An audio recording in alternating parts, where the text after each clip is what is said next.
Chapter 7. Hesitation Changes. So to Christmas Day 1940. In his next 3 letters to Molly, Kenneth records hesitations and rapid changes after the slow and tiresome final 6 months in Nelson. Offices of the War Cabinet, Whitehall, Southwest 1, 25th of December 1940. My darling, just a very hurried note, I'm afraid, but I'm in a complete whirl at present, and can see myself working about 20 hours a day for the next few weeks before I can be of any real value in this job. The above is my address in future, and I live and sleep here with a camp bed in the office. The idea of living in Dorothy's flat is out of the question, I'm afraid. However, it's all underground, so you needn't worry over much when you hear of blitzes on London. The work is even more interesting than I had expected, and I only hope I prove equal to it. I left the ship at noon on Monday, and they all very kindly came up and cheered me away.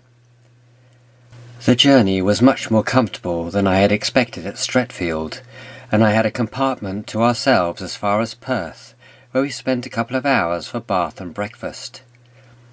From Perth I came on in a through train via the west coast, and we were hung up round Crewe for several hours, and didn't arrive at Euston until just before midnight instead of at 6:50 p.m. By great good luck I got a taxi, and as there was no air raid, got across to the club very quickly. When I got there, I had my only setback in finding that the club was closed for Christmas. However, there was a note on the door that hospitality could be obtained at the Athenaeum, and there I spent a very comfortable night. I came down here after breakfast and have been reading papers and meeting people ever since. I had lunch at the club, and we've just had our Christmas dinner in the underground mess, where all the joint planning staff live. Not a very exciting Christmas day, and I must say I feel rather lost and lonely, but no doubt I shall get over that in due course. I think that when I'm more settled in, I shall try and get a room or small flat nearby, where I can go and have bath and breakfast in the morning and keep my clothes, because I can't really stand the idea of sleeping, working, eating and bathing with the same people in the same underground nest for months on end. Apparently most of the staff take a day off once a week or thereabouts, but I can't imagine where I shall spend mine. I'm sorry, darling, I started this letter feeling quite cheerful, but our Christmas dinner in the middle has made me thoroughly depressed. Everybody else was full of life. There were about 15 of us, soldiers, sailors and airmen, and full of parlour tricks and good cheer, but I'm afraid I just couldn't compete, and as I knew no one, I felt very much out of it. However, no more than most new boys, I suppose. After my immediate boss has had his leave, starting about January the 14th, I certainly feel a little leave will do me a lot of good. What date does Jeremy go back to school? If you'll let me know that, I will decide whether it would be better for me to come up to Argyle, have my few days, and then bring Jeremy down at the end of my leave, or whether it would be better for you to bring Jeremy down and for us to meet and spend my week's leave somewhere in the region of Pangbourne. Will you let me know what you think? I expect I can alter the date of my leave quite easily, but I can't have it before January the 14th. I'm sorry this is such a depressing letter, darling. I never was at my best after dinner. However, I suppose I must school myself to accept that we seem to work all the hours of the night. God bless you, my darling, and love to the children, and I hope you have a marvellous New Year party. I shall be thinking of you. All my love, Kenneth. Friday, the 27th of December. Darling Molly, I mustn't write so often now that I've got to pay for stamps. Thank you for your letter of the 22nd, which I got today when the club was opened up again after Christmas. I'm so glad you've got Jeremy safely with you now, and that he seems well. I think if I get my leave on the 14th of January, I will come up via Edinburgh, so that line seems much less disturbed, and I think that gets me across to Glasgow somewhere round about lunchtime. I suggest we meet in Glasgow and have one night there like we did in November, then go on to Rue. I'll send you a telegram as soon as I know definitely when I can get away, and it seems best that Jeremy should then come back with me, or with both of us if you'd like to come, and spend a short time in London then. I'm settling down here and have actually started doing a little work today, other than just reading. I have slept at the club for the last 2 nights, and we've been clear of air raids, but now I've moved down here completely and only propose to go back to the club for my morning bath. It seems better really, because if at the club I should only have to turn out and go down to the basement if there was an air raid, whereas here we just stay put. All the same, I'm toying with the idea of getting a small flat, 1 room and a bathroom, to go to on non-air raid nights, and have my bath and breakfast in peace in the morning. In addition to which, it would be a place for you to go to if you came to pay me a visit. Burr Robertshaw has got one in a large concrete and steel block of buildings, which sounds ideal to me, especially if one can get on the ground floor of an 8-storey building. For the moment, however, you can think of me sleeping on a camp bed underground. I've got my possessions thoroughly messed up, with 1 packing case en route to Lumley, 1 trunk and suitcase with me, 1 trunk and a small suitcase in the cellars of the club, and a small suitcase in the club bathrooms. I should think they'll probably send me to join a ship tomorrow. Practically everyone I know in the Navy seems to be in town, but luckily there's no nightlife, and we have a mess down here in the Warren, so that I don't visit the club except for occasional lunch and breakfast. From 3 p.m. till 8 a.m. we don't stir. God bless you, my darling, and all my love. Kenneth. Sunday the 29th. Dear Molly, I got your Christmas Day letter early yesterday morning, which is excellent going, isn't it? Thank you very much, and will you also thank Jeremy and Jane for their Christmas cards? Poor you. You must have had a terrible time on the night before Christmas Day. I expect you were dead by the end of the day. However, I've no doubt it was worth it, and I expect the children loved it all. I'm desolated to hear that the whole Tarbert business may be off. I think it would be most unfair after all the expense you've gone to. Why shouldn't you stay on despite whose baby? If the Ricketts want to get out of it, couldn't you and the Campbells carry on alone? My pay has presumably gone up now with London allowance, and we can afford a bit more if you like, provided I don't go and get a flat of my own down here. Actually, I went out for a couple of hours today to look for somewhere to live, but there doesn't seem to be anywhere close to hand, and I think I shall live entirely underground here, which I am doing at present, or keep some things at Dee's flat, so that on non-air raid nights I can have a change by going over there. I have given up the club at present, and only go there for occasional meals, so as to get a change of air. There is a bathroom down here which, although rather public, does have hot water, and is very handy. The mess to which most people who work in the cabinet offices seem to belong is run by Marines who buy the food, cook it and serve it. There seems to be no shortage of food, and although all meals are rather the same, eggs and bacon, sausages or cold meat, the food is excellent and the cooking superb. And apparently there is no need for ration cards.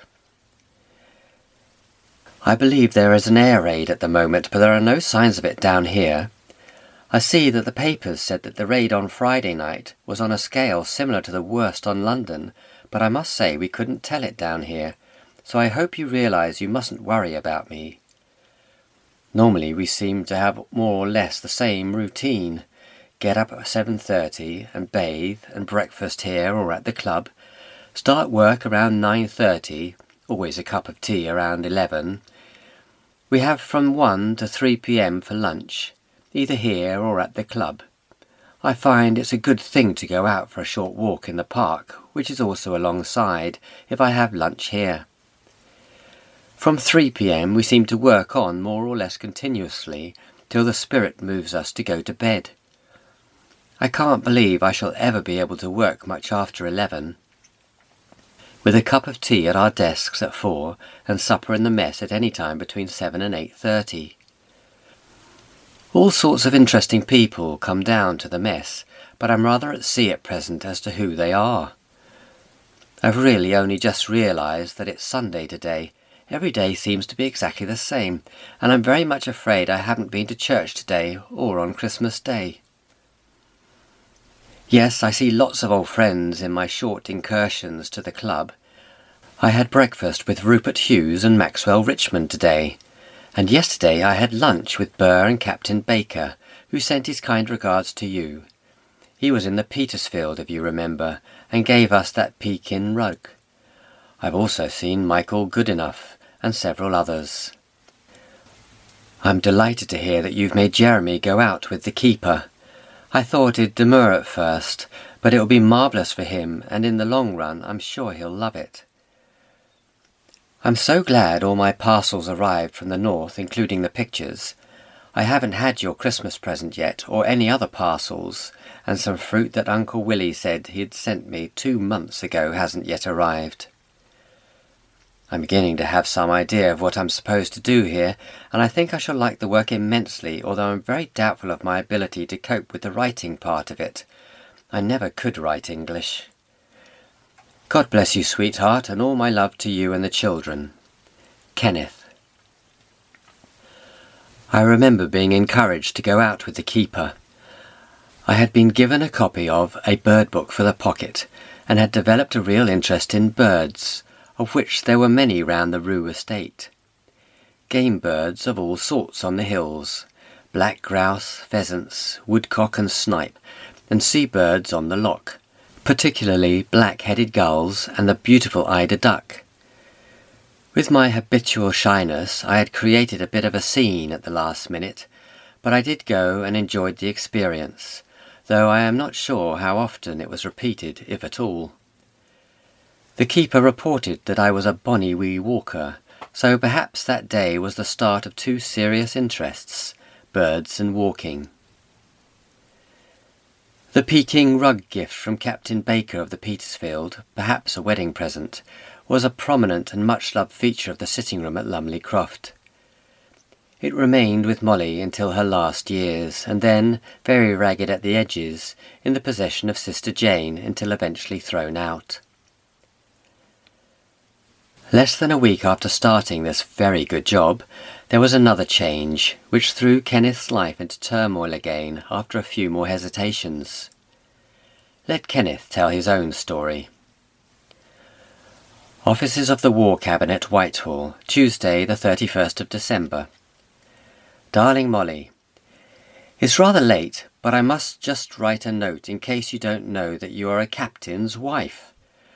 Needless to say, I'm thrilled, and perhaps my 2.5 years' labour was worth it after all. Strangely enough, the first person to tell me was Story. He rang me up in my office about 7 this evening. Captain Bellairs, who is Joyce Hollands's brother-in-law and one of the senior boys in this department of the Admiralty, also rang up later and asked me to pass on his congratulations and those of his family to you, as having brought me up well. He says they will keep me on here for 6 months at least, for which I'm very glad, as I don't really want to go to sea again immediately. Not till I've learnt something here anyhow, even if I can't be useful. I haven't studied the list of promotion yet, but Roper has been made a captain, and Arthur Wallace a commander, but not G. Moore, which I personally think is probably right, but a great pity they couldn't make them both. Dorothy comes back tomorrow, and I think after that I shall go back and sleep at her flat at nights, when there's no blitz on. I think I shall get rather depressed if I always eat, sleep and work down here in this dungeon. Not that the air is bad, it's properly conditioned I believe, but it's not quite like sleeping in the open. I usually go out before or after breakfast and again at lunchtime for half an hour and study duck life on the lake in St. James's, but that's not much exercise and not enough fresh air. I must stop now and go to bed. Good night, my darling, and God bless you. I hope we shall be able to meet in Glasgow on the 15th. All my love, and to the children, Kenneth. The tone of this letter confirms that Story was the S who had allegedly blocked Kenneth's promotion 6 months earlier. The next 4 letters were headed as from the Cabinet War Room, Whitehall, Southwest 1. Friday the 3rd. Darling, many thanks for your letter of Sunday last. Your idea of a cottage near Pangbourne sounds marvellous, but we'd better wait and see, because I may not stay in this job very long. I saw the powers that be this morning, and now I've been promoted, they want me straight away for something else. However, it's all being argued out with my present boss, and I think I shall know in a day or 2. I made it quite clear that I hadn't had any leave yet, so I hope that'll be all right anyway. Provided I'm still here, I shall be coming up on the 14th, so will you meet me in Glasgow on the 15th, and we'll celebrate this 4th stripe. I think I get about an extra £300 a year, depending on my job. I will take Jeremy back on the 21st, and perhaps you could come down as well then and spend a few days in London. However, that can wait. I met Dorothy today for lunch, and all being well, I'm going out to her flat tonight. I don't like to tell her so, but I think on the whole I'd rather sleep here with occasional nights at the club, as her flat is terribly cold, the whole house being empty all night. And she's only got 4 blankets between us. However, I shall go tonight. It's snowing and I've got a cold already, and see. I've had lots of telegrams and letters of congratulations, and I suppose I shall get many more. It's rather a nuisance having to answer at 2.5 a time. I'm enclosing one of the telegrams because I can't think who it comes from. Can you help me? It must be someone in the fleet, and it's not David Magnay. I can't at present think of any other Davids. The air raids don't worry me yet. We don't hear them down here except very occasional thud, and I've only spent 1 night at the club, Wednesday, when there's been a raid. I felt this cold and throat coming on, and went to bed at 8 without any supper. The sirens started just as I turned the light out, and the raids continued off and on all night. However, I've taken aspirin, and was only seriously disturbed once, about midnight, when a mine exploding somewhere sounded just as though it was outside my window.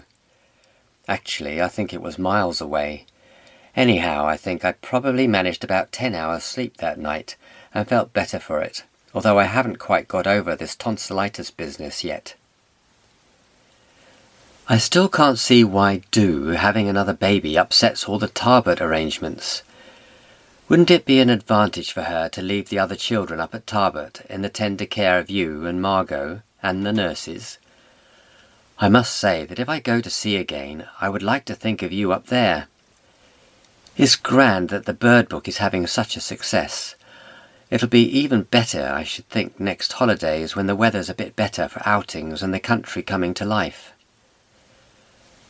I haven't been able to get my new stripes up yet, so can't tell you what it feels like to be a captain, but I have bought myself a New Year's present of a warm dressing gown, Stuart tartan, because the old one I've had since 1918 has fallen to pieces, and I left it in Nelson. God bless you, my darling, and all my love. Love to Jane and Jeremy and Johnny. Kenneth. I don't know whether the change of address from Offices of the War Cabinet to the Cabinet War Room is really significant.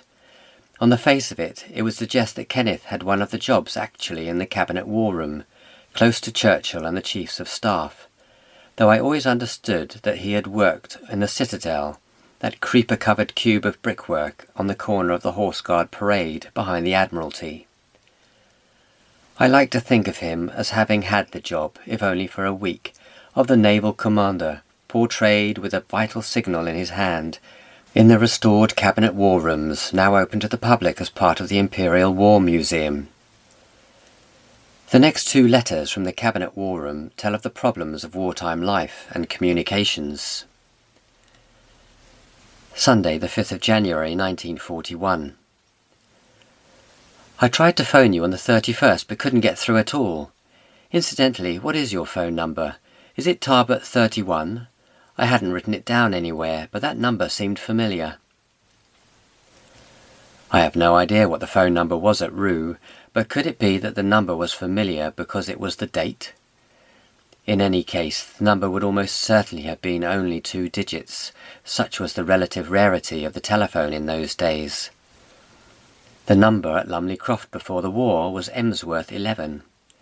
It was disconnected when we left the house, and I was very upset when we were reconnected in 1944, and our number was then 3 digits, Emsworth 603, before the coming of automatic exchanges and dialing codes. For this brief interval, Kenneth's life was divided between the cold of Dorothy's flat and the underground discomfort of the war rooms. But he is still looking forward to leave on the 14th of January. 5th of January, 1941. I didn't spend Friday night with Dorothy after all, as we had some work to do which went on till late at night. Actually, it never really finishes, and one just has to take time off when one feels like it. However, I went last night and we ate the pheasant she had brought up from Cleve. It's really most uncomfortable going there. I sleep on a divan without a proper mattress, and all the clothes fall off. It's bitterly cold, as the rest of the house is unoccupied. And last night, and I suppose most nights, the guns were firing from 10 p.m. until just after 7:30 this morning, so there wasn't much chance of sleep anyhow. However, I suppose I shall have to make the effort to go there 3 or 4 times a week, because Dorothy is obviously very pleased to have someone about the place, even if it is only occasionally. I'm sorry you felt so weary and miserable on New Year's Day. I expect the masses of children are very tiring. I hope your cold is all right again. Mine won't come out, and I felt unwell for several days now, and have completely lost my voice in addition. It's a drop of leave I really want. I suppose I shall get used to the germs and underground life in time. It must be a bit of a strain on the body after the pure air up north. It's bitterly cold down here too now. It's been freezing for several days, and the lakes in St. James's Park are frozen over. Still, it's quite nice and dry. No, I don't think I shall go to Terence's flat if I can avoid it. It's too far away, besides being dangerous. The best part about Dee's flat is that that particular area seems to have avoided bombs. It's one of the few areas which look quite normal and still has all its glass. We learned from an earlier letter to Violet, the 17th of April 1940, that Dorothy had been working hard in charge of a sort of Citizens' Information Bureau in St. Martin-in-the-Fields. I guess that Terence's flat was the one in Dolphin Square, mentioned in the previous chapter, where his wife Annabel lived during the war. On Wednesday, the 8th of January, a further letter. We've had fog and snow and frost and no German aeroplanes for 2 or 3 days and nights now. I go to Dee's when I can because she's so lonely, but I don't like it. Thank you so much for your letter, and I'm very sorry you've been in bed with a cold. I'm sure I should have been really, but I haven't discovered how one gets hold of a doctor or goes sick here yet. Anyhow, I'm much better now with only a slight cough left. I'm sorry, darling, that you had to celebrate my promotion in bed and 4 days late, but I did spend some 3 hours in my room on the evening of the 31st trying to get hold of you on the telephone. Anyhow, we'll celebrate it together next week. I may come up by the day train from Euston on Tuesday the 14th, which is due to arrive Glasgow 6:45, so unless I let you know any different, will you come to Glasgow Tuesday evening, and if I am not there, book a room at the Central. If I'm not busy, I may catch the Monday night train. I haven't heard what my new job is to be as yet, but I should think it hangs between an Admiralty job and a small cruiser. I don't know, but I hope to before coming north, so that we can make arrangements. No, I don't think my promotion worried me to the extent you imagine, but I do think that Nelson, with all the hundreds of silly little details I had to think about, did worry me towards the end. It was all right up till last June, but after that I knew I wasn't taking sufficient trouble over things, was letting them slide in fact, and it worried me that I, and therefore the ship, was getting inefficient. In addition to your Sunday letter, which I've just got, I had one from you yesterday written on the 18th of December, enclosing Jane's Christmas card. I thought that was excellent. Will you please thank Jane very much for it, and I'll send her and Jeremy some postcards if I can get hold of some. I also heard from Nurse today. Will you please thank her for her letter? Yours was your Christmas letter. I'm so sorry I didn't get it before leaving Nelson. I love Jane's prayer about me winning the war. I shan't recognise Johnny with all his teeth, shall I? Nurse tells me he's got 4 now. A final letter from the Cabinet War Room on the 10th of January 1941 confirms Kenneth's leave on the 14th of January, but also brings much more important news of his next and final appointment. Darling, I'm afraid this letter will upset you very much, but I may as well tell you the worst straight away. I'm going to China. A shore job at Singapore, which would really have been very nice in peacetime, but I can't think of anything much worse at this juncture. A lovely house goes with the job, but I'm not allowed to take you at present. If the ban on wives at Singapore is lifted, then I get a free passage out for all of you if you care to come. Have you got over the shock? Now another minor one, and then I'll get on with the nice things. I rang St Andrews about Jeremy's trunk, and all they could tell me was that it left Pangbourne on the December the 16th. I only got the housekeeper and am ringing Mr Ward Clark this evening. In the meantime I have tried Paddington, and they can tell me nothing at all. Now for some pleasant news. I am coming on leave on Tuesday and shall expect to see you at the Central sometime that evening. I am being relieved here on January the 22nd, and then can have leave till February the 15th at least, and then until they can find me a passage via Canada. I propose that you and I both come down with Jeremy on the 21st and spend a few days in London and at Lumley Croft, while I collect all my gear together and return to Rue about the 27th. Does that suit you? I think it sounds rather a grand holiday, if only it wasn't such a parting to follow. However, a lot may happen before the end of February, and for all we know you may be out with me in Singapore in a year's time enjoying lots of tennis and swimming, etc. Anyhow, sweetheart, I'll see you on Tuesday, and we mustn't worry yet. God bless you and all my love. Kenneth. The trunk referred to was my school cabin trunk, which came and went every term with all my clothes, which had to be named with Cash's name tapes and in the correct numbers specified by the school. It had no doubt been dispatched in the usual way by Passenger Luggage in Advance, PLA, which, for a modest fee, required the railway company to collect, transport and deliver the luggage from door to door, even during the war. It was generally a very efficient system, as far as I recall, but on this occasion the trunk had got as far as the nearest railway station and there got stuck, because there was no means of delivery to Rue. The nearest railway station by land happened to be Oban, some 40 miles north of Tarbert. The trunk should have gone to Glasgow, and then by train and ferry as we did. It was eventually recovered just in time for Mother to check my clothes and repack them for the next PLA trip, which must have been shortly before the 20th of January, meaning that it was lost for the best part of a month. During that month I would have been at Rue. My recollection of Rue was of a solid grey house with a large lawn and 2 drives off the road, either side of a small scrub-covered hillock. Across the road the hills started, and behind the house a path led down through coarse grass and rocks to the loch edge. There was a boathouse containing a yacht, which never came out during our tenure, but there was also a rowing boat, which we did sometimes use. That winter of 1940 was a cold one, when for part of the time our groceries had to come from Tarbert by boat, and the shallow edges of the lock became frozen over. Nurse wouldn't allow us onto that ice, but there was a pond where we slithered about.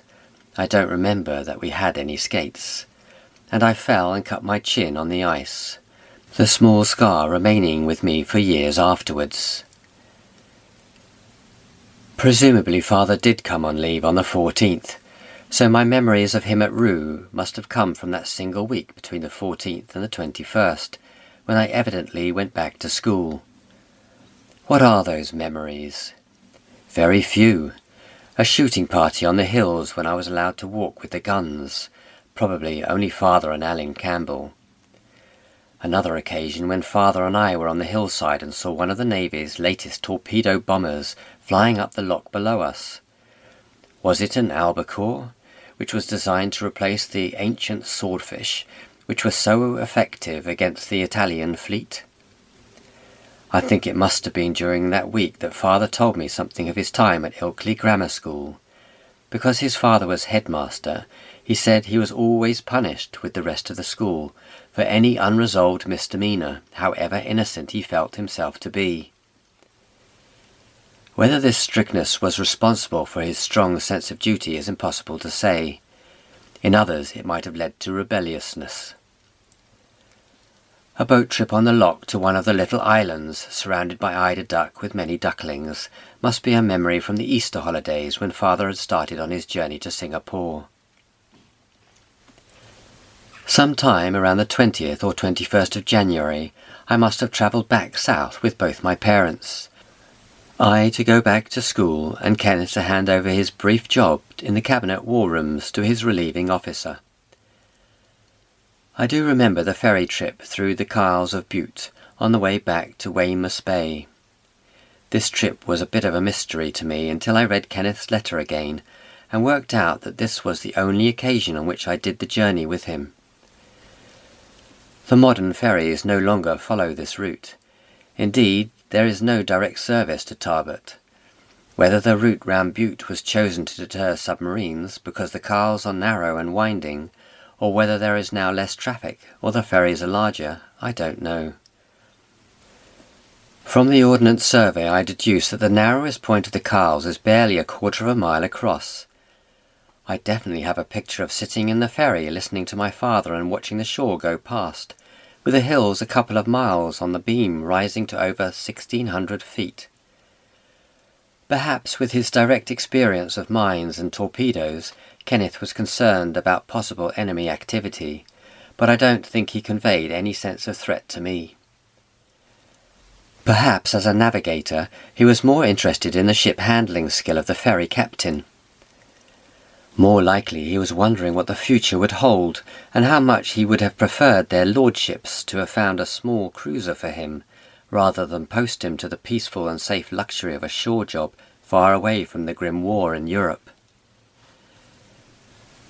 No doubt he would have been well aware from his reading of the current affairs and the letters PSE, Past Staff College, after his name in the Navy list that war with Japan was a distinct possibility. Whatever his secret misgivings may have been, Singapore Naval Base had been built as the base from which the Royal Navy's Far Eastern Fleet could exercise its power and influence had there been a fleet available. The Royal Navy was stretched to the limit in the Atlantic and the Mediterranean.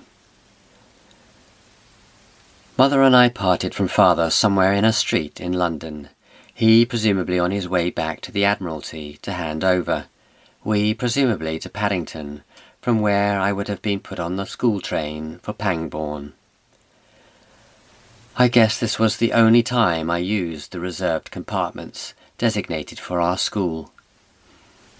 Before we parted in London, I had made my father promise to visit me at school before he sailed for Singapore. Only on that promise did I feel I could let him go.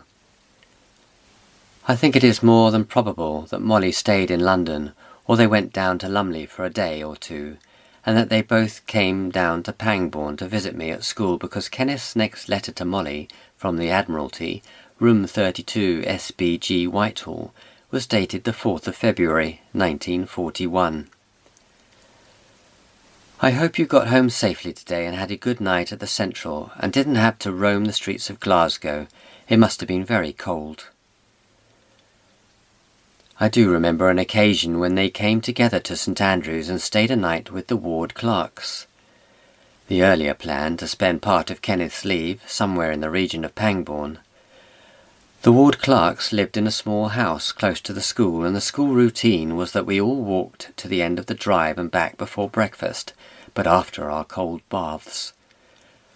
When my parents were staying there, I took great care not to look at the house as we passed on the walk, and certainly not to wave, but I did make some singular gesture so that they would know that I was aware of their existence. I think it involved picking a flower and beating my friend over the head with it, or some such childish trick. In the letter of the 4th of February, Kenneth also mentions going to stay with Hughes Hallett in his flat in Putney. I spent a very pleasant night with Hughes Hallett. He certainly does himself well. He's got a lovely ground floor flat right at the top of Putney Heath. It's an unfurnished flat which he got furnished by Hamptons with modern stuff, and beautifully done it is too. It's a large flat with 2 largish and 2 smallish bedrooms, large sitting room, dining room, study, 2 tiled bathrooms, etc. In this he lives by himself, with 1 super-efficient maid and a char twice a week. It was so comfortable that I've decided to go and live with him, although it's going to cost me just about the same as at the club. It's well away from air raids, and the air up there is lovely. Incidentally, it's all beautifully central heated, of course, and just my ideal of comfort. So now you needn't worry any more about me being on the top floor of the club. I imagine if I don't get much leave, there'd be no objection to you coming down and living at the flat too. There's plenty of room. But I hope that won't be necessary. On the 6th of February, Kenneth wrote, I'm thoroughly enjoying my evenings and nights at Putney, and think if I was appointed to the Admiralty permanently, I should stay out here, although I think I should have to try to get H.H. to reduce his terms. We had about 4 inches of snow last night, and it was lovely and sunny this morning, and the heath a beautiful sight. I get in by bus, unless H.H. is using his car, and it only takes half an hour and drops me in Parliament Square. Tonight I came home in the dark. I'm actually writing this from Putney, and was very frightened, but there was no alert. John Hughes Hallett was apparently sometimes known in Parliament as Hughes Hitler, and perhaps some of that is beginning to show in Kenneth's next letter, Monday, the 10th of February. I'm still finding living out at Putney very pleasant, and listening to Hughes Hallett hasn't infuriated me yet. I find that as long as I can treat all his foibles as a joke without letting him see that I'm laughing, we are both quite happy. These 3 letters have other personal news. Thursday the 6th. I met Skinny Anderson in the club yesterday, just back from Singapore, where he tells me life is quite normal. Chevy has apparently not got a second child. I have promised to go to St Martin's with Joyce H. on Sunday, and am then lunching with Dorothy and taking her to the pictures to make up for not going to live at her flat. I am also dining with Stephen Roskill tomorrow night, so altogether I'm being rather gay. Skinny said he was sending Jane another rabbit, but as I haven't yet been asked for her address, I've no doubt he'll forget all about it. All my full dress has been destroyed at Portsmouth, and I am putting in a claim for it. It seems strange that Jeeves should wait till I ask them about it. I suppose so much has been destroyed that it's up to individuals to find out, but that seems rather hard on those away on the 7 seas. Arthur Wallace has written to ask if they can rent Lumley Croft. As he is going to Vernon, I have told him that your pa and ma are there, and suggest that if Arthur can find nowhere else, and it may be difficult just now, they might just share Lumley with them. I have told him if he thinks this feasible to write directly to your father, and I have written and warned your father. Monday the 10th. I had lunch with Dick and Gwynedd Burgess on Friday, or rather they did with me. She looked very young and pretty and of course sent all sorts of messages to you. I had dinner with Stephen Roskill that night, and most embarrassing it was. As he would talk about confidential matters, and being deafer than usual, I found myself fairly shouting secrets at this club, which wasn't even a service club. Yesterday I went to St. Martin's in the morning and then spent the day with Dorothy. We saw a picture in the afternoon, and then I went back to her flat for supper. The weather has been lovely, warm and spring-like. Goodness knows why the Germans haven't been over. I haven't heard even a gun since you left, I don't think. Skinny Anderson had been a colleague in the Eagle in 1933 and was Jane's godfather. Chevy, Chevalier, also known as Chevy, although perhaps because his Christian name was actually Felix, was another hockey-playing colleague, of whom there will be much more later. He would be Kenneth's number 2 in Singapore. Gay, of course, didn't then have its modern meaning. For Kenneth and Molly, the main interest at the time in the last few letters from London was the news of Kenneth's appointment, which must have been a terrible shock to Molly, and also when he would get his long-awaited leave. For me, the main interest now is the last visit that Kenneth paid to St. Andrew's School. On the 6th of February, Kenneth wrote to Mrs. Ward Clark and suggested himself for the 15th. On Monday the 10th, he wrote from Putney. I am going to St. Andrew's on Saturday, all being well, only Mrs. W.C. tells me they are in quarantine because of one case of something, and that I can't take Jeremy out. However, I shall go this weekend and not wait, as I may not get another opportunity. Kenneth's account of this visit was written to Molly on the 17th of February. I went down to St. Andrew's quite early on Saturday because I hoped to see Jeremy playing football. However, he wasn't playing because he'd complained of slight tummy trouble and was resting instead. The tummy trouble immediately disappeared on my arrival, and he owned up that it was merely due to excitement. Poor boy, he must be terribly sensitive behind that quiet exterior. Apparently he is taking my departure for Singapore terribly hard, and Sister said that for 3 nights after the beginning of term she found him crying in bed because I was going out there. I didn't think it really affected him at all. I'm afraid he probably felt it again when I left last night, but Sister had promised to keep a special eye on him for a day or 2. Unfortunately, the visit wasn't a great success because, owing to scarlet fever, I was not allowed to take him out to anywhere for lunch or tea. However, I had breakfast and lunch on Sunday with them in the school, and took Jeremy and his friend Alsop out for a walk both days. Jeremy and I also watched the football together. Poor little Alsop apparently doesn't know that both his father and mother are dead, and I quite put my foot in it asking about them. He told me they were in Kenya and expecting to come home after the war. I don't know how he explains to himself the fact that he hasn't heard from them for 3 years. Did you know that he lived near Campbelltown and was coming up there next holidays? Apparently he and Jeremy are quite inseparable. Jeremy seems very well and quite happy and says he is enjoying life. Did you know that Mr. R.G. is a first cousin of the Campbells, the owners of Rue, Geordie or whatever he is called? I spent Sunday night at the club when I got back from St. Andrew's after having supped with Dorothy, but since then I've moved out here again and am having another week of comfort, although I'm getting a little tired of listening to H.H. I do remember that visit, or stills from it, very well, unable to sleep, sitting on the toilet in the middle of the night before feeling unwell and thinking I mustn't let Daddy down, walking round the playing fields talking about football, perhaps most clearly of all, lunch in the school dining room with the whole school, and Daddy, with his shiny new captain's 4 gold rings, on the top table next to R.W. Robertson Glasgow, the senior headmaster. Most clearly of all, I remember bedtime after Father had left. A friend noticed that I was looking miserable, though I don't remember crying in public on that occasion.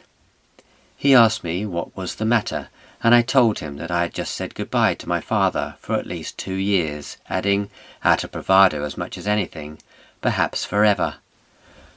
I don't think I really believed at the time that it would be forever, though it was an obvious possibility.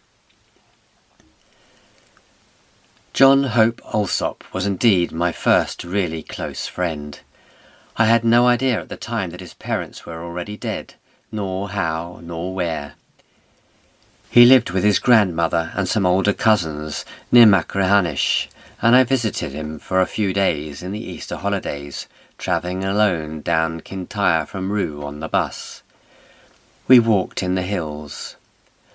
Alsop, we only used surnames at school, had a .410 shotgun, and I regret to say he persuaded me to shoot a harmless starling. We were late back for lunch that day, and grandmother was not pleased at either the killing or the lateness. John went on to Radley College under the Robertson Glasgow influence, and for a while I greatly regretted not going there too, but luckily the more down-to-earth Bill Ward Clark persuaded us that I was more suited to Charterhouse, less snobby, and they played association rather than rugby football. As I remember it, I didn't get scarlet fever that term, when most of the school were ill, but I got it in the summer term on my own. The school brought in a nurse to look after me in the sick wing, and we became great friends as I recovered, reading aloud the parts in Toad of Toad Hall, with various inanimate objects representing minor characters. A floor mop propped upside down against the window was a judge or lawyer. A letter to Violet, the 26th of February, gave more details of the visit. I went and saw Jeremy at school about 10 days ago. Unfortunately, they were in quarantine for scarlet fever, so I wasn't allowed to take him out, and he was absolutely silent with me in the precincts of the school. Several of the other boys chatted, and I asked numerous questions, but Jeremy only spoke when spoken to, and then only yes or no as a rule. However, we both enjoyed it, I think, and Jay went to bed with flu the next day, so that may have had something to do with his silence. Kenneth's few remaining letters at this time anticipated his leave, but were frustrated by delays in finding a relief. The letters are not fully dated, and it is a little difficult to pick out the sequence. In a letter dated Thursday, the 13th of February, he was expecting his relief the next day, and to be home on Monday. That letter appears to refer to the undated letter written the day before, which was written after the visit to St Andrews, so the correct date may have been the 20th of February. Kenneth wrote in that letter, the last from St Ronan's Road, which I deduce must have been written on the 19th of February. My darling, they have found me another relief now, and he's coming on Monday, unless he too gets flu. I shall need a day to turn over the masses of paper, and then hope to catch the night train on Tuesday. If you would like a night in Glasgow, will you wire me to that effect and meet me in Glasgow? I think even if you'd like that, I'll still travel up by night and wait in Glasgow for you. Unless I hear from you again, though, I will come straight through, which probably means the afternoon bus on Wednesday. I found Jeremy had read the whole of the book I'd given him, and several others, so I sent him an omnibus volume of Taffrail's stories yesterday. I hope he hasn't read them all. Don't buy another rabbit for Jane from Skinny's Check, because I will try and get her one in London before I leave. I may go down to Lumley on Saturday to say goodbye, but if not, your father says he's coming up here to say goodbye to me, and I've suggested Monday and have offered him HH spare room if he cares to stay the night. There has been quite a lot of talk about keeping me permanently on this job and getting someone else for Singapore, but I am afraid it's no good. They say there's no one else can do the Singapore job, and there are lots of others can fill this billet. I don't feel in the least complimented because I know it simply isn't true.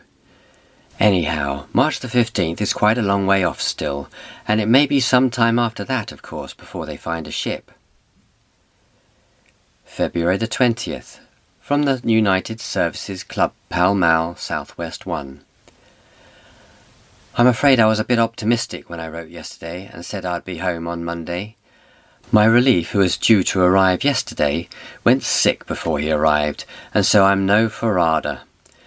However, I've impressed on everyone my need for leave, and I still may get away this weekend, and in any case not much later. I'll send you a telegram as soon as I know definitely. Finally, on the 17th of February, from the Admiralty, in the letter quoted earlier about the visit to St Andrews. My leave has been again postponed because the man who was to have relieved me is still sick. I can't possibly say when I shall come home, but the Admiral is discussing my position at this moment, and I may have some news before this letter is finished. Indeed he did, for the same letter ends. I've just heard that I am to be relieved next Monday the 24th, which means I shall probably catch the night train on the 25th, and my sailing has been postponed till March the 15th at the earliest, so I shall get quite a lot of leave. All my love, darling, and God bless you, Kenneth. So this strange interlude of hesitations and changes, of administrative confusion in the face of bombing and sickness, ended. Had Kenneth met Churchill again during his brief stay in the Cabinet War Room? We cannot know. Father went on leave to Rue, so there are no more letters for a while. He spent his last leave with the rest of the family before setting off on his fourth and final voyage to the Far East, while I was back at St Andrew's School.